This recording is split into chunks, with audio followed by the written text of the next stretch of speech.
কিছু কিছু টিএমসির দালাল এখনও রয়েছে, এদেরও গ্যারেজ করা উচিত। তারা আমাদের প্রতিনিয়ত আমাদের শুভেন্দু অধিকারীকে নিয়ে উল্টোপাল্টা কথা বলছে, মাননীয় মুখ্যমন্ত্রীকে নিয়ে। প্লাস এখনও পর্যন্ত গ্রামে গ্রামে রটিয়ে বেড়াচ্ছে 12 পাতার ফর্ম, অন্নপূর্ণা, এত কিছু কেন দেব, এসব কেন করা হচ্ছে, এগুলো সব চাল, মানুষকে ভুল বোঝানো হচ্ছে এখনও পর্যন্ত। তাহলে এরা কোনোদিনও, এই মানুষগুলো কোনোদিনও লোকের ভালো চায়নি। এরা সারা জীবন চেয়েছে কী করে নিজেরটা গোছানো যায়, নিজেরটা বাগানো যায়। এটা ধান্দাবাজ লোক। আর এই কথাগুলো যারা বলছে, আমি শুধু জাস্ট কানে শুনছি, আমার নিজের চোখে বা চোখের সামনে তাদের দেখতে পাচ্ছি না।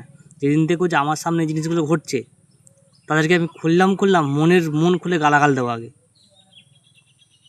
গালাগাল দেবো, তারপর বলবো যে 12 পাতার ফর্মটা কেন দিচ্ছে আর কেন এগুলো জানার চেষ্টা করছে।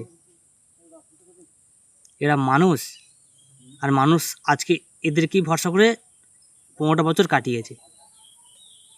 ভরসা তো করেনি, শুধু নিজেদেরকে সামাল দেওয়ার জন্য ওরা হ্যাঁতে হ্যাঁ নাতে না দিয়ে গেছে।